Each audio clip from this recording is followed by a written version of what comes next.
Welcome to Wise Women's Stories, a podcast where we dive deep into the essence of womanhood, intuition, transformation, and becoming. I'm Edwina Murphy-Droomer, and rather than skimming the surface, we're here to unravel the true essence of womanhood and the layers that shape and define us.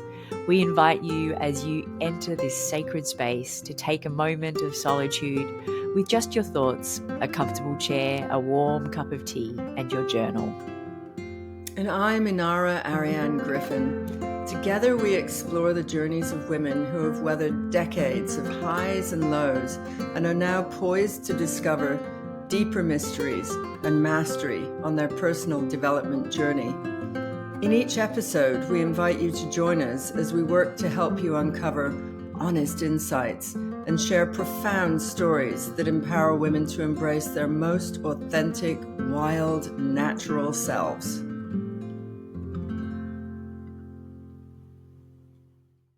Hello, beautiful souls. Edwina Murphy-Droomer is my name, and myself and my beautiful, beautiful host, Inarra, Aryane, Griffyn, want to welcome you to this sacred space that is the Wise Women Stories.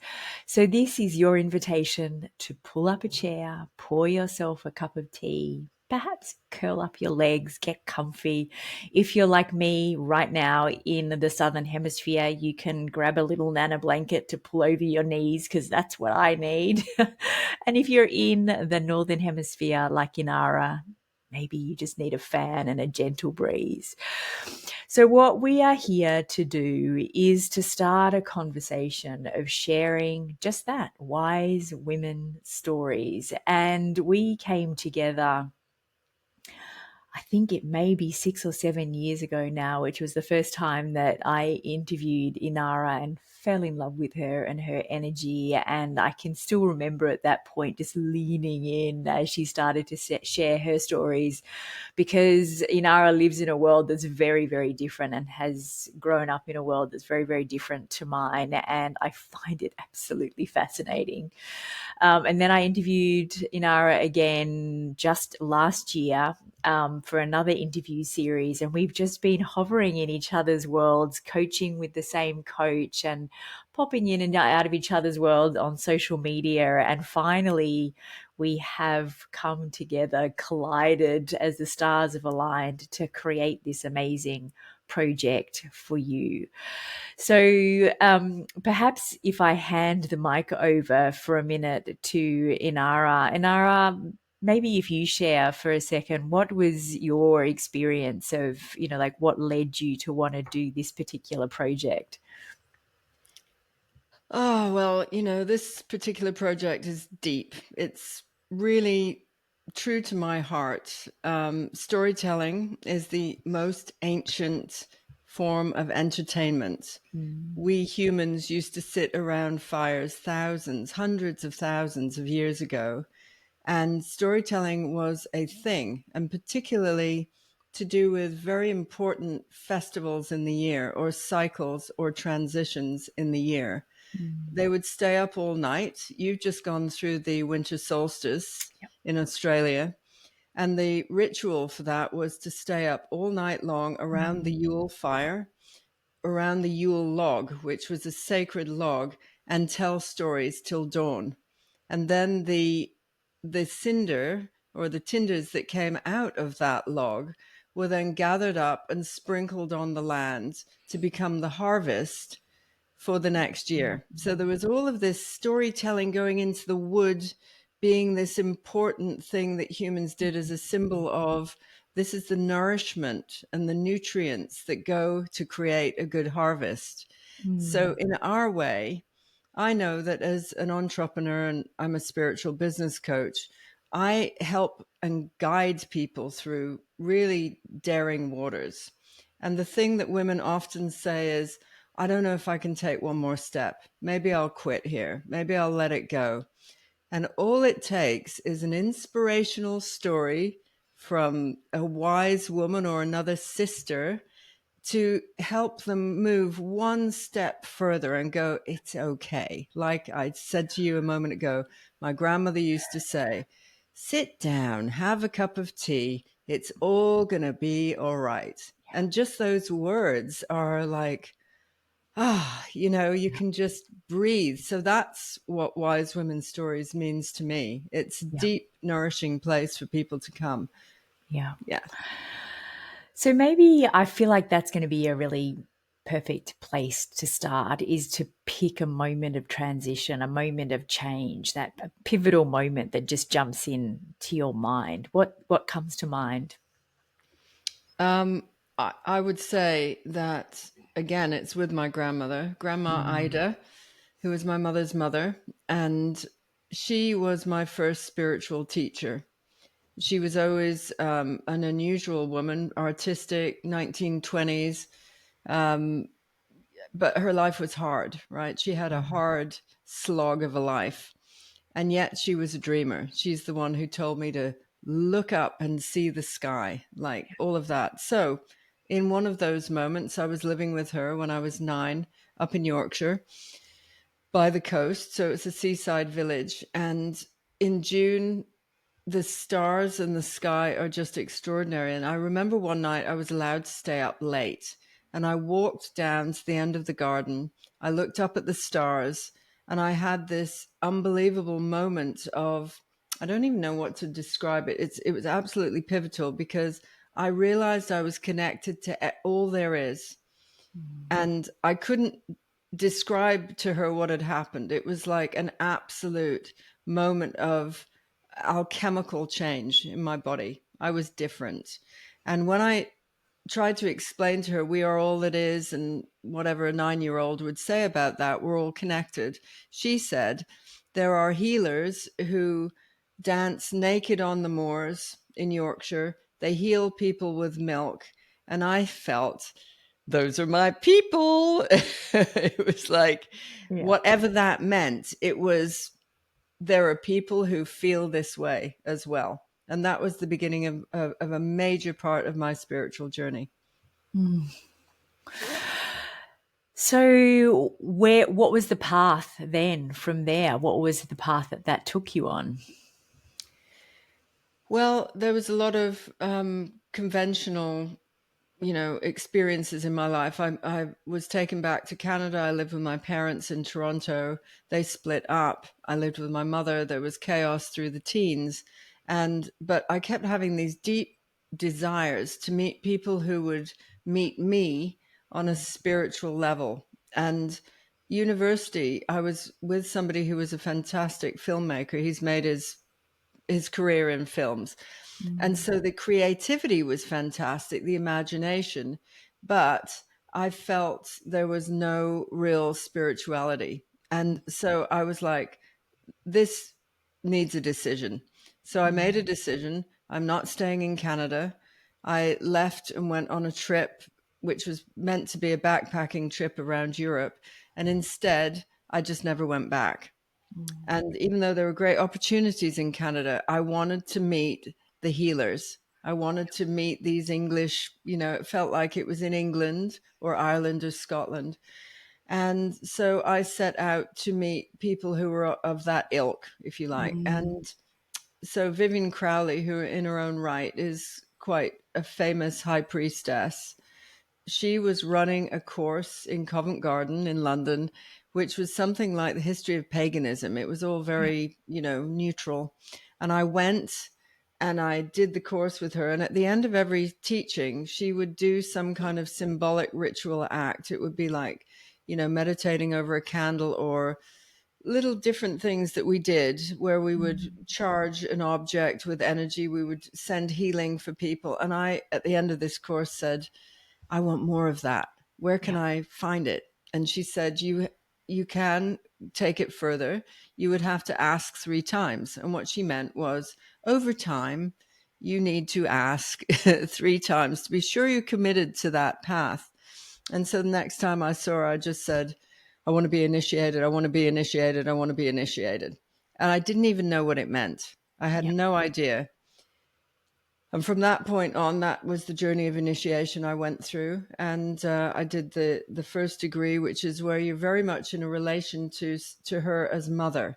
She looks after you. She takes care of you. all your needs are taken care of, and you don't need to go any further than that. You would end up being a priest or a priestess at that point. But if you have a calling, which I did, to serve and to teach, then you take the second degree. It's a Mm. much tougher path associated with the masculine energy. The feminine is the first degree. And you go on a lonesome path and you do some really tough things like vision quests and you name it, lots of study. And then you become a high priestess. And that's Mm. what happened for me. So I'm a high priestess. Mm. Yeah. I feel like there's something really interesting there that comes into my mind, and I encourage everybody that's listening to think about times in your life as well. I read in the first book that we're going to be studying with Clarissa Pinkola Estes, who wrote Women Who Run with the Wolves. She talks about nourishment for the soul is creativity and the natural world.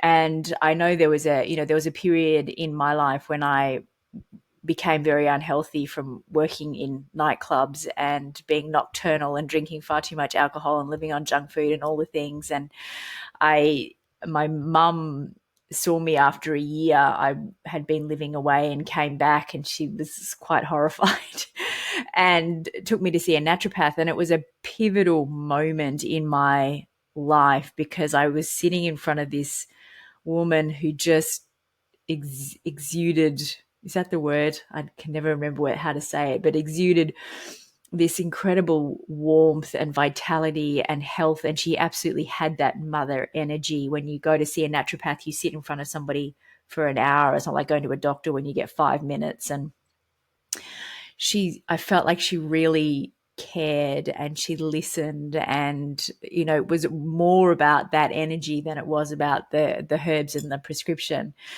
But that was a moment. It was like, I want this. And it was that connection, real connection to nature in the food and the herbs and that way of being as well, that just feels like complete nourishment for the soul. So whether it is being by a stream or being in the hills, or even, I can't see it, I've got a salt lamp here, but anything like this that just brings the natural world in is nourishment for the soul. Absolutely. And I Mm. think, what's really interesting is how we've ended up hovering around each other for years, Mm. recognizing something. And Mm. I would say I did a piece of work for a book actually, and I had to define what is a great teacher. And I would Mm. describe you as a great teacher. Mm. And it was this quality of the masculine which brings forth mastery. And that's the learning and the training and the doing and all of that. And then I was trying to find a word for mistressy, right? Because you can't Mm. translate it. Yeah. So when you say I've trained under a master like I have, like you have with the Mm. naturopath, then you try and find the feminine. There is no word for that. So I was playing with this whole thing about mistress takes it off pieced. It's suddenly in the other woman. But when I was sitting with it, I'm like, oh, it's the mysteries. So the feminine is the mysteries and Mm. the masculine is the mastery. Mm. And when you combine those, you get great teachers. And Mm. so there's this moment, like even though that naturopath may never have known her impact on you, No, no. my grandmother was so simple in her way of describing something that she tapped in, and I can't even remember the conversation at age 9, but Mm. it was life changing. Like, Yeah, I'm going this way now because of yeah, that. And that's that, they are in their own rights. They're masters who are dealing with the mysteries. And then yeah, here we are. yeah. That's exactly what we're dealing with. The mastery is the teaching aspect, but the mysteries is delving into this nourishment and surrendering to the Mm. stories and feeling what you can pull out of them for you to Mm. step forward or go one more step, whatever the Yeah, case may be. yeah. And I think for many people, one of the first topic that we're going to be diving into over the coming episodes is that initiation of intuition. And when you talk about mysteries, this is one of the great mysteries, because for most of us, it's not something that we're connected to at all through our mothers, unfortunately, and aunts, because it's become something that's just is not even spoken about. There's an element of trust your gut, but what's that? So it is that wise voice within that so many people would perhaps consider as woo woo or something odd or untrue, or but it really is a connection to that is going to be pivotal to so much of what we talk about and how we've come to be on the journeys that we're on. Well, I know that we've talked about your life because our Mm. lives are so different and yet we feel so connected. But tell us about your four children and how you became that part of your story, because that blows my Yeah. mind every time I hear it.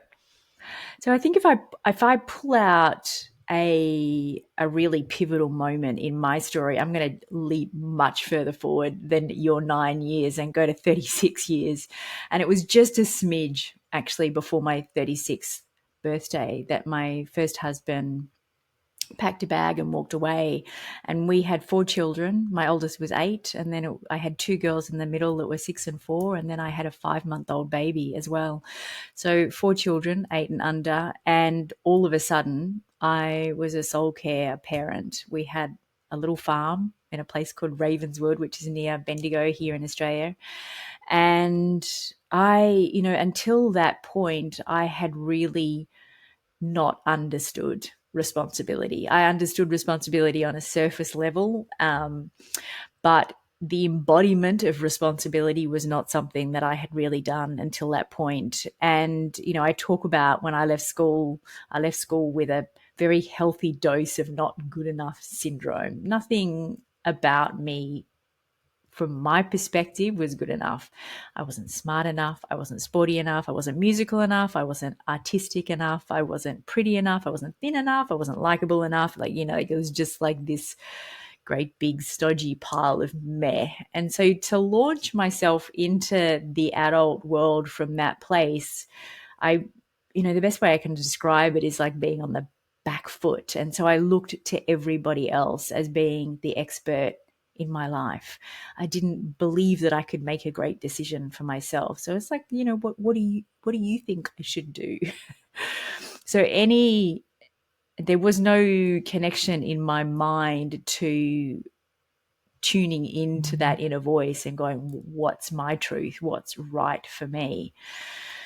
But all of a sudden, at 36, with four other children, I learned responsibility in a much bigger way. And when I didn't have anybody to lean on, the power that trickled in was quite amazing.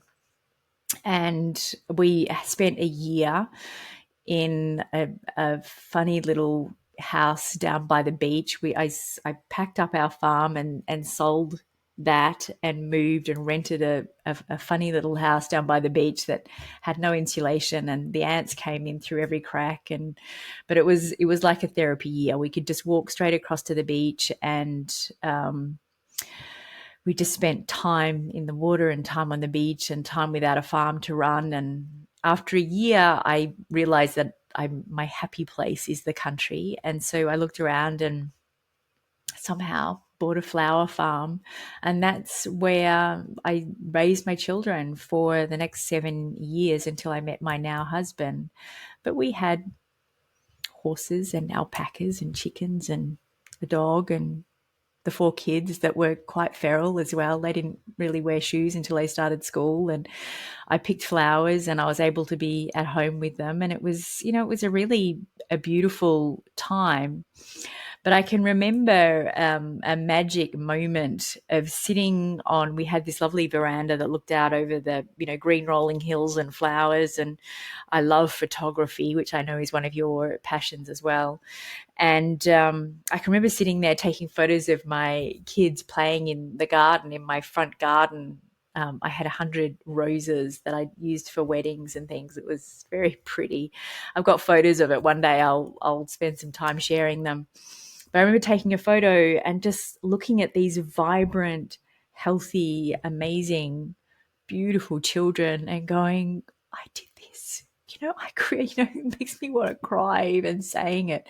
It's like, how did this no good at anything, not good enough at anything person create this? And it was a moment that it dawned on me that maybe I'm okay. Maybe I'm okay. And we just, yeah, slowly but surely, I built a more and more beautiful life for us from there. So, it was in these terribly dark and awful moments. I mean, I'm painting a very pretty picture there, but when my first husband walked away, I had a year of intense grief, intense, like the picture that I'd had in my mind of what a family looks like and what it was all going to be was overnight was gone. And the feeling of complete and utter vulnerability and fear and how the hell am I going to do this? And, every fever with my children, every bill that needed paying, every Father's Day when there was no father for them to take to school, and in like all of everything that was hard was there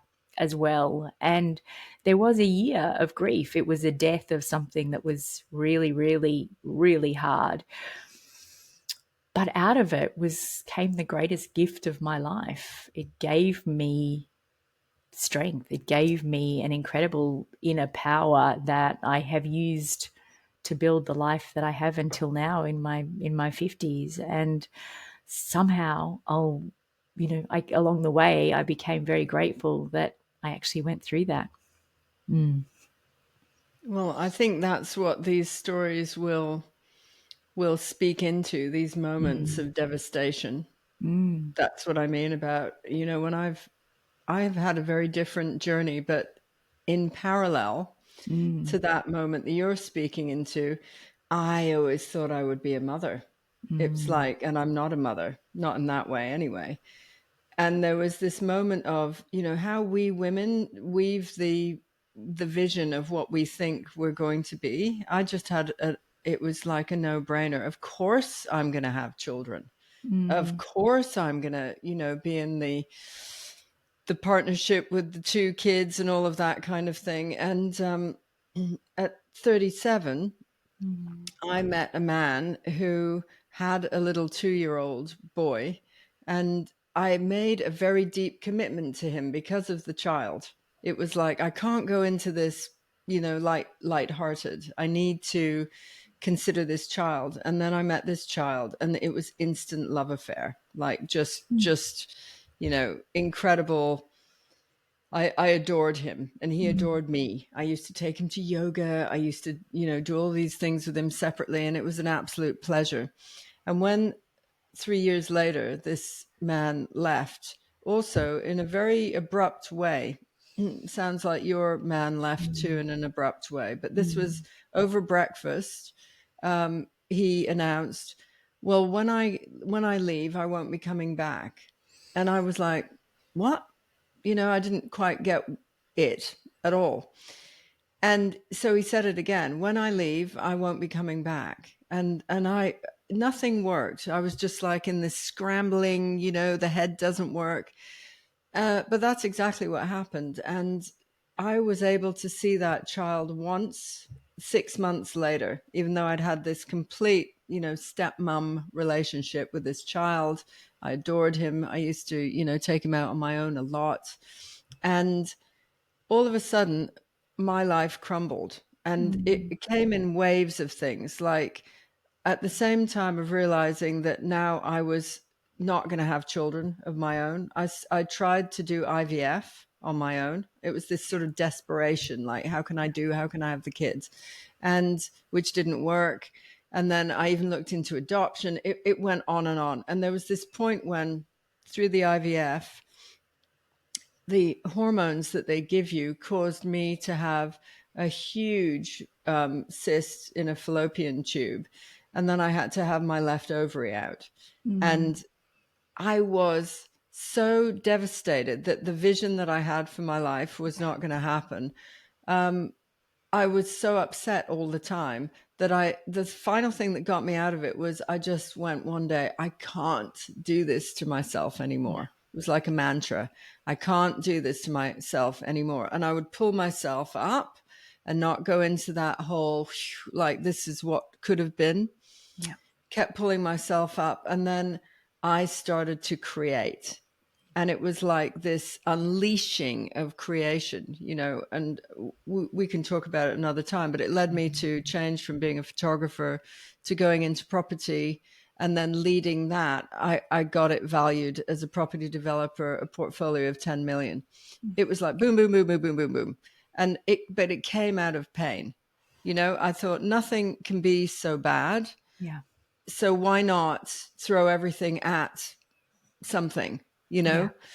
And I think these are those moments in the stories that they'll look at you and they'll think, how did you get here? This is what people often say. Yeah. Oh, those women have always been successful, and actually, no, you will have tried 10 times and Mm. failed.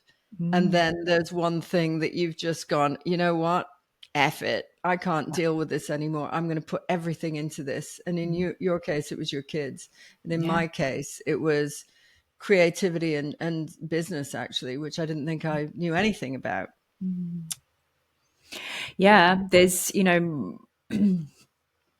there I can, as we go forward, there's numerous stories that I can pull out that were just those moments of like, oh my gosh, how on Yeah. earth did I get here and what on earth am I going to do? And then it's from that place that you build something amazing. And it's interesting. I was having a conversation with a dear friend in the US on the weekend about the misery that comes from being really comfortable, which is not something any of us really want to hear. But we can get in this place where there's nothing that is that urgent push.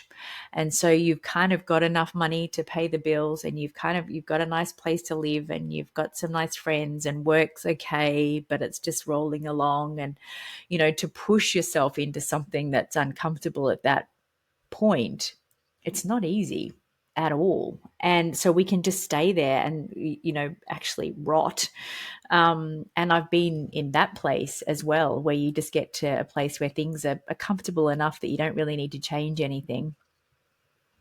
And that's not where more wisdom, a greater depth of wisdom comes from.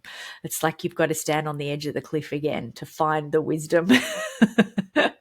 Yeah. And so I feel like that's another sort of spot that I'm currently in. My youngest child finished school at the end of last year, which was an extraordinary. This is another whole story again, but I really wasn't prepared for the feeling of it's not a grief, but it's a feeling of loss. It's a complete change of identity. I've just been like, I am the mother, I'm the mum. That's the pivotal pillar of who I've been for over 2 decades. And all of a sudden, they're all financially independent. They don't need me anymore, really. And so there's another shift of identity that's been happening. And as much as we want to think these things are going to happen I'll just do this, it kind of doesn't happen like that. It's a blossoming, it's an unfurling, it's a like getting to know who this next iteration of us is. But with that comes a lot of discomfort. But I know that this is where the wisdom comes from. So the older I get, the more comfortable I get with the discomfort, if that makes sense. Totally. Mm. Yeah, I did a lot of landmark education, 28 courses at one point in communication. It was just amazing, one Yeah. after another. But I do remember there was a pivotal moment. David Ure you're Australian, I will shout out to you right now. He was a mind-blowing leader.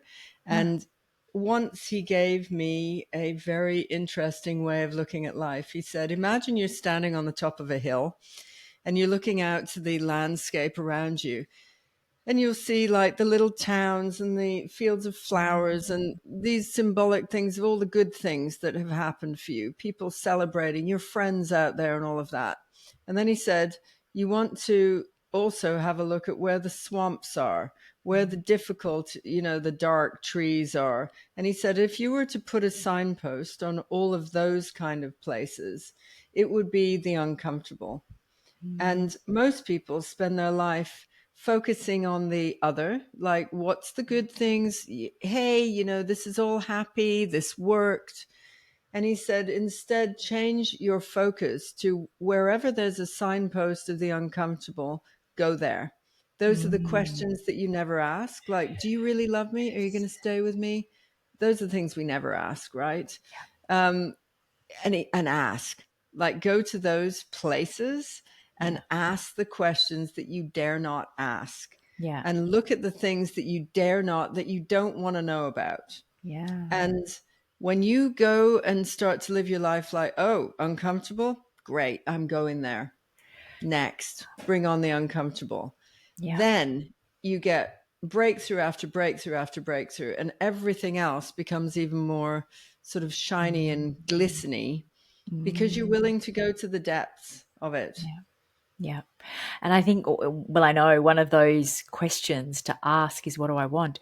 Because a lot of us don't want to ask that because it can highlight things that we don't have. And then we think, well, I'll never have that, or it's too late for me, or that's for somebody else. And so we're amazing at coming up with all the list of things that we don't want. But what do I want? And this is obviously is going to segue beautifully into talking about intuition and really trusting that inner guide that is pointing us towards exactly the right path if we can trust it. So we are going to be diving into women who run with the wolves. I So for apologize. those, This is, sorry to interrupt you. That yeah, is my cat trying to get out of the cat flap because he's 17. that's all right. Um, Go and go. I'll I keep think I'm going to talking. get him out. Yeah, that's fine. Yeah, yeah. Sorry, people. No, no, please do. So we're going to be diving into Women Who Run with the Wolves is our first book.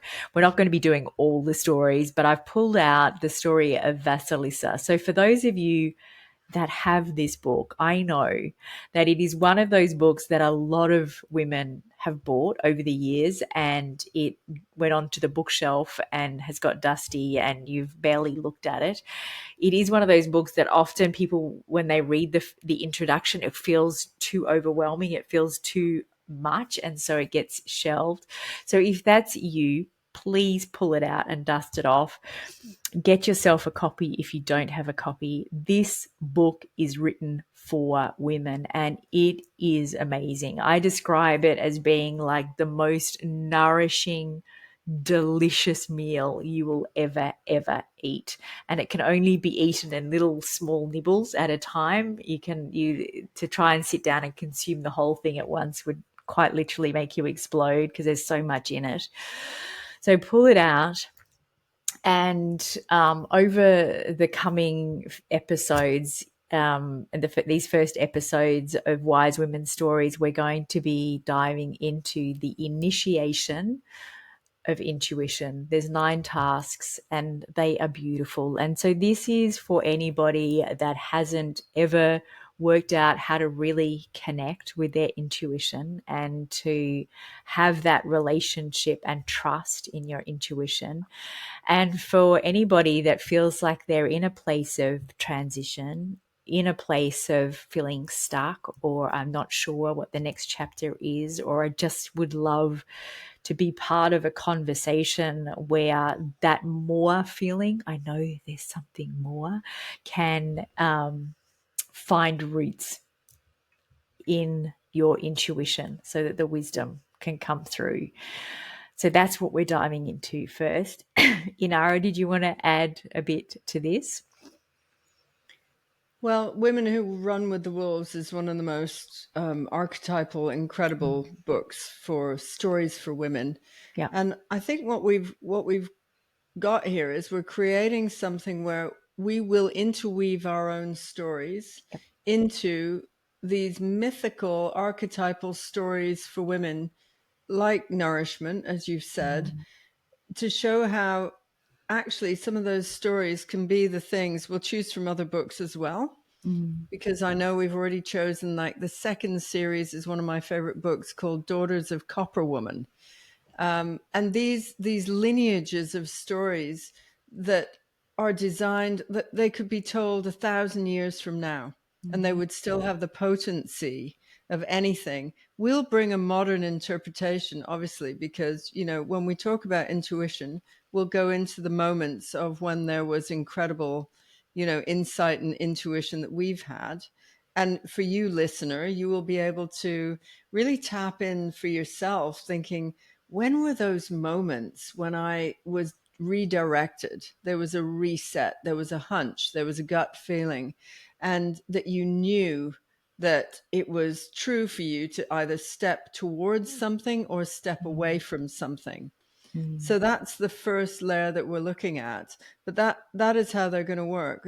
It's blending the ancient knowledge mm, with completely contemporary experience of it. mm.